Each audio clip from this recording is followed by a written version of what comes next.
다 같이 성경 봉독하도록 하겠습니다. 오늘 하나님께서 주신 말씀은 마태복음 27장 62절에서 28장 15절까지입니다. 마태복음 27장 62절에서 28장 15절입니다. 용인승리교회는 매 주일 예배에서 성경 한 장씩 같이 읽으려고 노력하고 있습니다. 다만 마태복음이 너무 장별로 긴 게 많아가지고 설교 목적상 좀 끊어서 읽는 경우는 있습니다. 마태복음 27장 62절에서 28장 15절입니다. 다 같이 합독하겠습니다. 62절 시작. 그 이튿날은 준비일 다음 날이라 대제사장들과 바리새인들이 함께 빌라도에게 모여 이르되 주여 저 속이던 자가 살아있을 때에 말하되 내가 사흘에 다시 살아나리라 한 것을 우리가 기억하노니 그러므로 명령하여 그 무덤을 사흘까지 굳게 지키게 하소서. 그의 제자들이 와서 시체를 도둑질하여 가고 백성들에게 말하되 그가 죽은 자 가운데서 살아났다 하면 후에 소금이 전보다 더 클까 하나이다 하니 빌라도가 이르되 너희에게 경비병이 있으니 가서 힘대로 굳게 지키라 하거늘 그들이 경비병과 함께 가서 돌을 임봉하고 무덤을 굳게 지키니라. 안식일이 다 지나고 안식 후 첫날이 되려는 새벽에 막달라 마리아와 다른 마리아가 무덤을 보려고 갔더니 큰 지진이 나며 주의 천사가 하늘로부터 내려와 돌을 굴려내고 그 위에 앉았는데 그 형상이 번개 같고 그 옷은 눈같이 희거늘 지키던 자들이 그를 무서워하여 떨며 죽은 사람과 같이 되었더라. 천사가 여자들에게 말하여 이르되 너희는 무서워하지 말라. 십자가에 못 박힌 예수를 너희가 찾는 줄을 내가 아노라. 그가 여기 계시지 않고 그가 말씀하시던 대로 살아나셨느니라. 와서 그가 누우셨던 곳을 보라. 또 빨리 가서 그의 제자들에게 이르되 그가 죽은 자 가운데서 살아나셨고 너희보다 먼저 갈릴리로 가시나니 거기서 너희가 배우리라 하라. 보라 내가 너희에게 일렀느니라 하거늘 그 여자들이 무서움과 큰 기쁨으로 빨리 무덤을 떠나 제자들에게 알리려고 다름질할세 예수께서 그들을 만나 이르시되 평안하냐 하시거늘 여자들이 나아가 그 발을 붙잡고 경배하니 이에 예수께서 이르시되 무서워하지 말라. 가서 내 형제들에게 갈릴리로 가라 하라. 거기서 나를 보리라 하시니라. 여자들이 갈 때 경비병 중 몇이 성에 들어가 모든 된 일을 대제사장들에게 알리니 그들이 장로들과 함께 모여 의논하고 군인들에게 돈을 많이 주며 이르되 너희는 말하기를 그의 제자들이 밤에 와서 우리가 잘 때에 그를 도둑질하여 갔다 하라. 만일 이 말이 총독에게 들리면 우리가 권하여 너희로 근심하지 않게 하리라 하니 군인들이 돈을 받고 가르친 대로 하였으니 이 말이 오늘날까지 유대인 가운데 두루 퍼지니라. 아멘. 감사합니다. 저희 교회는 성경책을 많이 읽습니다. 양해 바랍니다. 마태복음 28장 16절 이하 마지막 구절들은 제가 작년에 이 마태복음 강해 설교 처음 설교를 그걸로 했습니다. 그래서 1장부터 쭉 지금 내려왔기 때문에 오늘이 마태복음 마지막이고요. 오늘 설교 제목은 이제 부활신앙입니다. 예수님이 부활하셨죠. 마태복음 27장 62절에서 66절 한번 같이 읽어보겠습니다. 이거 화면 보셔도 됩니다. 혹시 그 이튿날은 준비일 다음 날이라 대제사장들과 바리새인들이 함께 빌라도에게 모여 이르되 주여 저 속이던 자가 살아있을 때에 말하되 내가 사흘 후에 다시 살아나리라 한 것을 우리가 기억하노니 그러므로 명령하여 그 무덤을 사흘까지 굳게 지키게 하소서.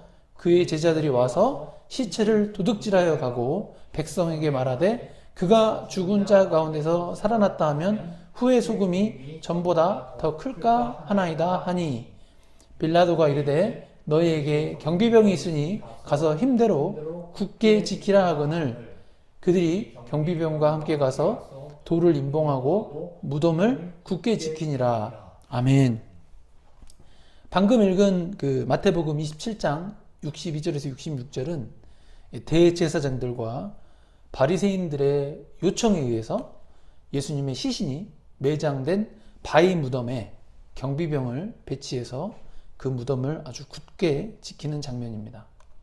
흥미로운 부분은 이들이 구약의 율법의 전문가들이라고 할 수 있는 대제사장들과 바리새인들인데 정작 안식일을 거룩히 지키라는 10계명 중에 이 제4계명을 지금 위반하고 있습니다. 그렇다면 종교 지도자들이 왜 제4계명을 위반하고 있을까요? 마태복음 27장 62절 우리 같이 읽었었는데 그 이튿날은 준비일 다음 날이라 라고 되어 있잖아요. 이 표현에서 대제사장들과 바리새인들이 함께 이 총독 빌라도에게 모여서 와가지고 그 이르는 날을 우리가 확인할 수 있기 때문입니다. 예수님은 금요일에 십자가에서 죽임당하셨습니다. 정확하게는 아침 9시에 못 박히셨고 6시간 지나서 오후 3시에 돌아가셨습니다. 그리고 그 금요일로부터 이튿날이니까 당연히 토요일이 됩니다. 신약시대에서 이 개신교를 믿는 우리들은 예수님이 부활하신 이 주일에 주일 예배를 드리지만 유대교에서는 주일이 아닌 토요일이 안식일입니다. 그렇다면은 대제사장들과 원래 대제사장은 한 명인데요. 현직 제사장과 전직 제사장들이 같이 있기 때문에 대제사장들이라고 되어 있고요. 아무튼 대제사장들과 바리새인들은 안식일을 거룩하게 지키기 위해서 이게 안식을 취해야 되는데 이게 지금 그 안식일을 거룩히 지키기보다는 예수님의 시체를 문제를 처리하기 위해서 총독 빌라도에게 이렇게 예수님의 시체를 지켜달라고 요청하고 지금 일을 하고 있습니다. 예수님을 죽이는데 맹렬했던 그들은 이제 예수님께서 내가 사흘 후에 다시 살아나리라 라고 말씀하신 것을 이들이 기억해낸 거죠. 그래서 그들은 어차피 예수님을 믿지 않는 사악한 자들이었기 때문에 지극히 인간적인 생각만 합니다. 그들의 인간적인 생각은 그의 제자들, 예수님의 제자들이 와서 시체를 도둑질하여 가고 백성들에게 말하되 그가 죽은 자 가운데서 살아났다라고 예수님의 제자들이 이렇게 거짓을, 그죠? 사기 행각을 꾸며서 이 백성들을 속일 가능성이 있다라고 이들이 판단한 것이죠. 그러나 흥미로운 사실은 예수님의 제자들이 예수님의 시체를 훔쳐갔다는 소문은 예수님이 실제 부활하신 후에 예수님의 제자들이 말한 것이 아니고 종교 지도자들, 이들에 의해서 직접적으로 조작이 됩니다. 마태복음 28장 13절 아까 읽긴 했는데 같이 한번 다시 읽어보겠습니다. 시작. 이르되 너희는 말하기를 그의 제자들이 와서 우리가 잘 때에 그를 도둑질하여 갔다 하라. 아멘. 한편 이 마태복음 27장에서의 상황은 안식일, 그러니까 토요일에 벌어진 사건이므로 예수님이 주일에 제가 부활하셨다고 말씀드렸잖아요. 그래서 예수님이 부활하시기 하루 전 상황에서 이 총독 빌라도는 대제사장들과 바리새인들의 요구사항을 듣고 나서 이 로마 군인들이죠. 경비병들에게 이 돌을 임봉, 그러니까 바위 무덤이었는데 그 바위 무덤 앞에 구멍이 크니까 큰 돌로 막게 하고 그들로 하여금 이 바위 무덤을 굳게 지키라고 명령했습니다. 마태복음 28장 1절 한번 같이 읽어보겠습니다. 안식일이 다 지나고 안식 후 첫날이 되려는 새벽에 막달라 마리아와 다른 마리아가 무덤을 보려고 갔더니 아멘. 예, 드디어 이제 주일입니다. 안식일이 다 지나고 안식 후 첫날이 되려는 이 주일 새벽은 이 주일 새벽을 의미합니다. 주일 새벽부터 이 막달라 마리아와 다른 마리아는 예수님의 시신이 이 매장된 무덤을 보려고 갔습니다. 이 구절에서 언급된 이 다른 마리아는 마가복음, 마태복음 말고 마가복음에 의하면은 야고보와 요셉의 어머니 마리아입니다. 동명이인이죠. 마리아가 여러 명 나옵니다. 그들이 예수님의 무덤을 찾아간 것은 이 예수님의 몸에 향품을 바르기 위해서였다고 합니다. 부활을 보려고 갔던 건 아니고. 근데 그 여인들은 예수님의 부활을 기대하고 찾아갔던 것은 아닙니다. 그러나 이 모든 상황은 하나님의 인도하심, 하나님의 섭리 가운데 있는 것이기 때문에 그들이 의도치 않게 예수님께서 이 3일 만에 부활하시는 것을 보게 되는 증인이 됩니다. 마태복음 28장 2절에서 4절 한번 다시 천천히 읽어보겠습니다. 큰 지진이 나며 주의 천사가 하늘로부터 내려와 돌을 굴려내고 그 위에 앉았는데 그 형상이 번개 같고 그 옷은 눈같이 희건을 지키던 자들이 그를 무서워하여 떨며 죽은 자 사람과 같이 되더라. 아멘. 예. 이 구절들에서는 이 주의 천사가 나타난 것 자체가 굉장한 기적이죠. 사건이지만 그보다 더 중요한 것은 이 지키던 자들이 그 천사를 보고 무서워하여 떨며 죽은 사람과 같이 되었다는 부분입니다. 왜냐하면 이 사건에 대해서 이 제자들이나 여인들이 지어낸 이야기가 아니고 무덤을 지키던 이방인들, 그러니까 로마 군인들, 이 경비병들의 눈으로 직접 봤던 증거가 되기 때문입니다. 예수님이 부활하신 사건이 정말 사실이다. 그러니까 허구가 아닌 것을 보여주는 중요한 증거가 됩니다. 많은 불신자들이 예수님을 못 믿는 여러 이유 중에 하나는 이 예수님의 부활과 관련된 이야기가 이 진실한 사실에 기반한 것임을 인정하지 못하기 때문입니다. 그런데 마태는 로마 군인, 경비병들이 봤던 것을 분명히 언급하면서 예수님의 부활이 진실한 사실에 기반한 것임을 의도적으로 이렇게 적은 것입니다. 그들이 보는 앞에서 천사는 여자들에게 다음과 같이 말합니다. 마태복음 28장 5절에서 6절 한번 같이 읽어보겠습니다. 천사가 여자들에게 말하여 이르되 너희는 무서워하지 말라. 십자가에 못 박힌 예수를 너희가 찾는 줄을 내가 아노라. 그가 여기 계시지 않고 그가 말씀하시던 대로 살아나셨느니라. 와서 그가 누우셨던 곳을 보라. 아멘. 이 경비병들 뿐만 아니라 여인들도, 예수님을 믿었던 여인들도 주의 천사가 두려웠습니다. 그래서 천사가 여자들에게 너희는 무서워하지 말라라고 말했던 것입니다. 그가 말씀하시던 대로, 그러니까 예수님이 예전에 살아계셨을 때 말씀하시던 대로 다시 살아나셨다라고 천사는 말해줍니다. 한국어 성경에서는 살아나셨느니라 라고 적혀 있으니까 예수님이 이게 어차피 성자 하나님이시잖아요. 그래서 막 스스로 살아난 것처럼 읽힐 수가 있지만 이 원어 성경, 헬라어 성경을 고대 그리스어죠. 헬라어 성경을 읽어보시면은 이 동사는 수동태로, 수동형으로 쓰였기 때문에 예수님이 살리심을 받았다라는 뜻입니다. 예수님 하나님께서, 그러니까 성부 하나님께서 성자 하나님이신 예수님을 죽은 자 가운데서 일으키셔가지고 부활하게 하신 것입니다. 한편 예수님의 부활 사건을 이 최초로 목격한 이 증인은 이 두 여인들이었습니다. 다른 그 공간 복음을 보면은 사실 2명 이상이거든요. 여인도. 하지만 당시 이스라엘에서 여인들의 증언은 증언으로서의 효력이 없었습니다. 그럼에도 불구하고 마태는 오늘 성경 본문에서 두 여인들이 가장 먼저 예수님의 부활을 증거하고 있음을 분명하게 기록하였습니다. 그러나 이는 당시 이스라엘이 그러했던 것이지 당시 이방인들에게까지는 여인들의 증언이 효력이 없는 것이 아니기 때문에 이스라엘에서만 그렇지 다른 우리 같은 이방인들은 괜찮거든요. 이제 이런 것을 감안하면은 이제 복음이 온 세계에 전파되는 과정에서 이 두 여인의 증언도 효력이 있다라는 것을 하나님의 섭리로 우리가 인정해야 하겠습니다.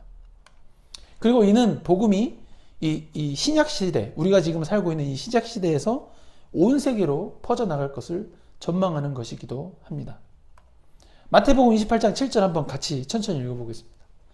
또 빨리 가서 그의 제자들에게 이르되 그가 죽은 자 가운데서 살아나셨고 너희보다 먼저 갈릴리로 가시나니 거기서 너희가 배우리라 하라.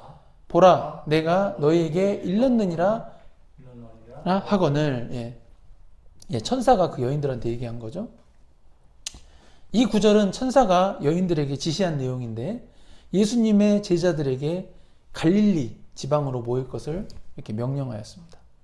천사의 이러한 명령은 예수님께서 부활하신 후에 처음으로 그의 제자들을 만나는 장소가 갈릴리임을 가리키는데, 이것은 결국 갈릴리에서 이 신약 공동체, 새로운 종말론적 언약 공동체를 세우시려고 계획하신 것입니다.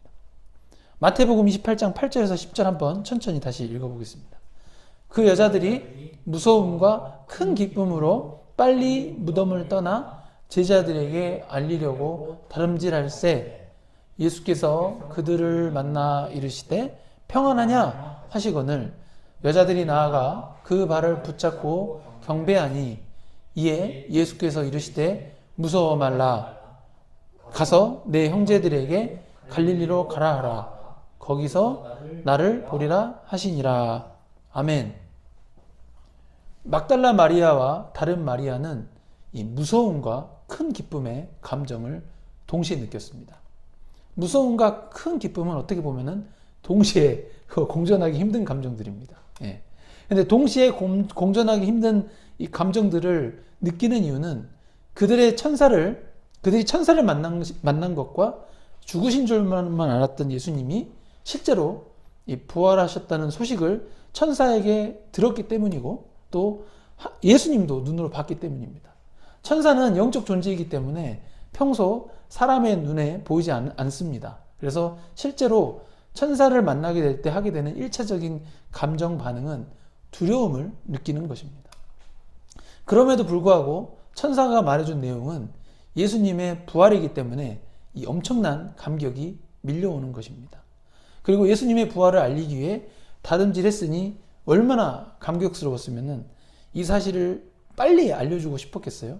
이 두 여인들이 예수님의 제자들에게 다름질하여 가는 길에서 이제는 실제로 이제 부활하신 예수님이 직접 그들을 만나시려고 그 여인들에게 이르렀습니다.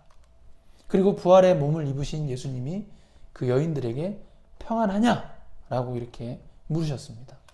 당시 이스라엘에서 이 여인의 사회적 지위는 상대적으로 제가 낮다라고 말씀드렸잖아요. 근데 아이러니하게도 예수님의 부활을 가장 먼저 목격한 자들은 세상에서 이 부귀영화를 누리는 자들이 아니었고, 아이러니하게도 힘없는 여인들이었습니다. 예수님이 태어나셨을 때도 어떻게 보면은 왕들이 나온 게 아니라 양을 치던 목자들이 가장 먼저 알았던 것처럼 예수님의 부활을 가장 먼저 알게 된 영광을 당시 사회에서 지위가 낮은 자에 해당하는 두 여인들이 누리게 됩니다. 말로만 듣던 예수님의 부활을 직접 눈으로 확인하게 된 여인들은 무서움과 큰 기쁨으로 나아가 예수님의 발을 붙잡고 경배합니다. 이 부활하신 예수님의 몸을 직접 만진 거죠. 할렐루야. 이 상황은 매우 기쁘기는 하지만 동시에 예수님이 굉장히 무서웠을 겁니다. 그렇게 처참하게 채찍질 당하셨고, 이게 채찍질 당하셨을 때 뼈가 드러날 정도로 살점이 떨어져 나갔다고 기록되어 있잖아요. 십자가에서 그런 처참한 죽임을 당하신 시신을 그들이 두 눈으로 확인하게 되었습니다. 분명히 제가 말했네요. 분명히 예수님은 채찍질 당하심으로 뼈가 보일 정도로 살점이 떨어져 나가 있었습니다. 허리에 창이 찔리시고 손과 발에 못이 박히셨는데 한번 상상을 해보세요. 그 상황을. 근데 갑자기 부활의 몸을 입고 멀쩡하게 그들의 눈앞에 나타나신 것입니다. 못이 박히셨으니까 당연히 손에는 구멍이 나 있겠죠. 어떻게 보면은 이게 귀신이 아닌가라고 이렇게 착각할 수도 있습니다.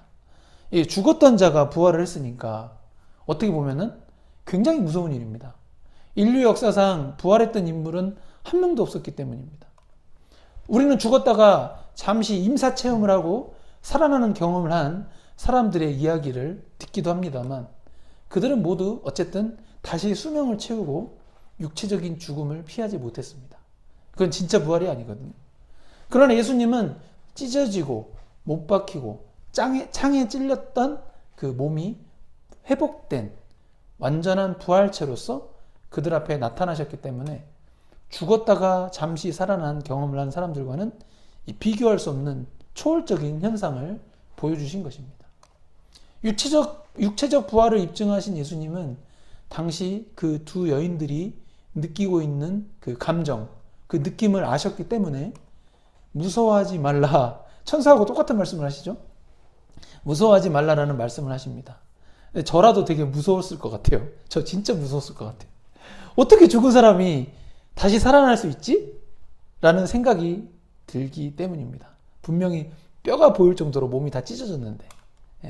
안 그래도 천사를 만나서 이 무서운 감정이 그들을 지배하고 있는 상황에서 이제는 실제로 부활하신 예수님이 그들 앞에 짠 하고 나타나셨으니까 그 무서움은 배가 되었을 것입니다. 그래서 예수님은 무서워하지 말라라고 먼저 말씀하신 것입니다. 부활하신 예수님은 그 여인들에게 내 형제들에게 갈릴리로 가라 하라라고 명령을 주셨습니다. 예수님은 제자들에 대해서 제자들이라고 부르지 않고 내 형제들이라고 부르십니다. 이는 제자들의 배신, 지금 다 도망갔었잖아요. 제자들의 배신을 예수님은 이미 용서하셨고 그들이 하나님 나라의 이제 가정 구성원이 되었기 때문에 그렇게 부르시는 것입니다. 이제 형제가 된 거죠. 그리고 그런 제자들을 향하여 갈릴리로 가라라는 명령을 이 두 여인들에게 전달했는데 이 명령은 아까 바위 무덤에서 만났던 천사가 그 여인들에게 했던 동일한 내용의 명령입니다. 예수님은 갈릴리에서 이제 선교의 대사명을 주실 예정입니다. 한편 이 경비병이 보고하는 부분을 다루기 전에 이 부활 사건에 대해서 이 복음서마다 조금씩 다른 부분이 있습니다. 이게 성경은 하나님의 말씀으로서 진리인데 어떻게 이렇게 다른 부분이 있을까라고 오해하기보다는 어떻게 조금씩 성경의 차이가 나는지 먼저 구체적으로 살펴보고 이 부분에 대해서 어떻게 해석을 해야 하는지 잠시 생각해 보겠습니다. 좀 지루할 수는 있지만 오늘 읽은 마태복음에서는 한 천사가 하늘로부터 내려와 돌을 굴려내고 그 위에 앉아 여인들에게 말한다고 했습니다. 이에 대해 마가복음은 흰옷을 입은 한 청년이라고 해요. 천사라고 하지 않고 흰옷을 입은 한 청년이 우편에 앉았다가 예수님의 부활을 알려준다고 합니다. 누가복음에서는 찬란한 옷을 입은 두 사람, 그러니까 한 사람이 아니고 두 사람이 여인들에게 말하고 있다고 합니다. 마지막으로 요한복음은 흰옷 입은 두 천사가 예수님의 시체 뉘었던 곳에 하나는 머리편에 하나는 발편에 앉았는데 여인들에게 말하고 있다고 합니다. 지금 다 다르죠? 이 네 복음서를 모두 고려하면은 천사는 동물 모양이 아니고 사람 모양을 하고 있고 이 두 천사가 내려온 것을 확인할 수 있습니다. 다만 이 마태복음과 마가복음은 굳이 두 천사라고 하지 않고 그 자신들의 신학적 관심사에 따라서 그냥 필요한 부분만 선별적으로 기록했던 것으로 해석해야 합니다. 그럴 수 있죠. 천사뿐만 아니라 부활의 첫 증인들에 대한 묘사도 다릅니다. 부활을 처음 본 여인들에 대해서 마태복음은 아까 제가 막달라 마리아와 다른 마리아로 기록한 반면에 이 막달라는 지명 이름입니다. 그러니까 막달라 지역에 있는 마리아라는 얘기죠. 그 다음에 마가복음에서는 막달라 마리아와 야고보와 요셉의 어머니 마리아와 살로메를 증인으로 언급합니다. 더 많죠, 사람이. 그 다음에 누가복음은 막달라 마리아와 요한나와 야고보의 어머니 마리아와 다른 여자들을 언급하고 그 다음에 요한복음은 막달라 마리아만 언급합니다. 그래서 이 네 권의 복음서들이 공간복음에서 이 복음서들이 공통적으로 언급한 여인은 막달라 마리아 한 명뿐입니다, 사실은. 그래서 한 명뿐인데 예수님의 무덤을 찾아온 여인들의 이름을 모두 이 기록하는 사람들이 다르게 기록하고 있습니다. 이는 아까도 말씀드렸다시피 복음서의 저자들이 이 부활 사건을 기록할 때 막 구구절절 모든 사건을 기록한 것이 아니고 그냥 자신들이 봤을 때 필요한 부분만 부분적으로 적었음을 확인할 수 있는 대목입니다. 따라서 복음서 간의 내용의 차이가 있다고 해서 이게 성경이 진리가 아니다라고 주장할 수는 없는 것입니다. 마태복음 28장 11절 한번 같이 읽어보겠습니다.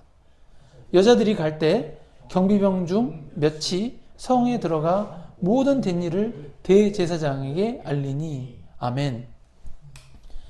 예수님의 부활 사건을 알리기 위해서 이제 무덤을 지키던 경비병 중 몇 명이, 군인 몇 명이 성에 들어갔습니다.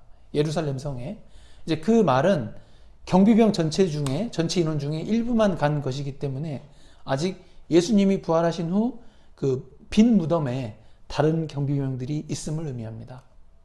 모든 된 일은 이제 대제사장들에게 알리니라는 의미는 그 결국 예수님이 부활하신 과정 일체를 의미하는데, 지진이 일어났고 천사가 나타난 기적과 무덤에서 돌이 굴려진 일, 그리고 예수님이 부활하신 일 등을 모두 포함합니다. 그런데 경비병들은 이 로마 군인들이었기 때문에 이방인들로서 곧바로 이 총독 빌라도나 그들의 군대 상관에게 갔어야 했지만, 죄수의 시체를 잃어버린 경우라면 그들이 큰 문책을 당해야 했고, 무엇보다 예수님의 시체를 경비하게 된 것은 이 대제사장들의 종교 지도자들의 요청에 따른 것이었기 때문에 이들은 로마 군대 상관에게 보고하기 전에 이 문제 해결책을 찾아야 했습니다. 그래서 마태복음 28장 12절에서 15절 이제 마지막입니다. 읽어보겠습니다.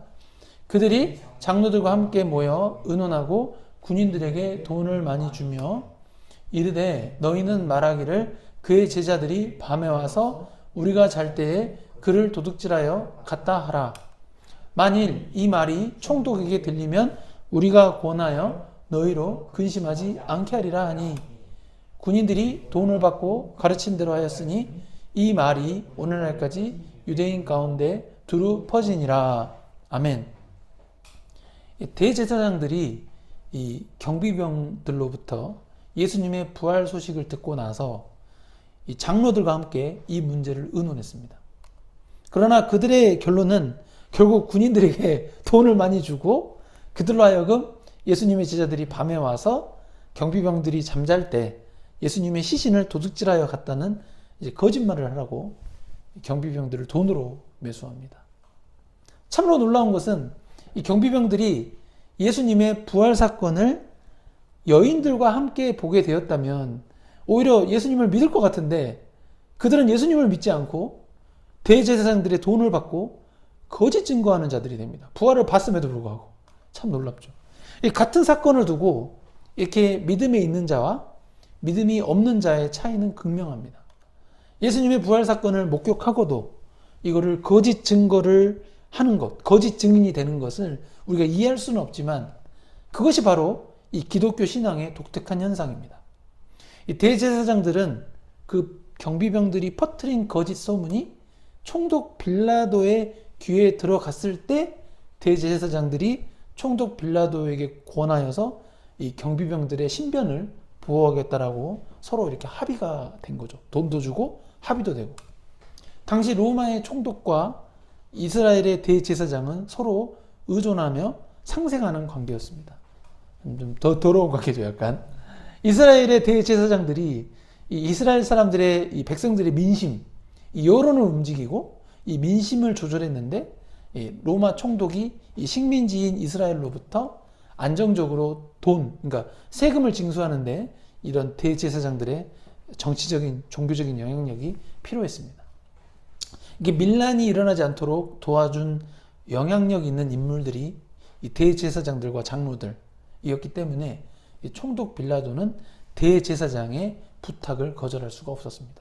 이런 대제사장들이 로마, 그러니까 현직 제사장과 전직 대사장, 대제사장들이 로마 경비병들의 신변을 안전하게 해주겠다고 하니까 경비병들로서는 거짓말을 해서라도 자신들의 신변을 보호해야 했기 때문에 뭐 예수님이 부활했든지 맞든지 그건 상관없고 자기들이 살아야 되니까 거짓 증언을 했던 것입니다.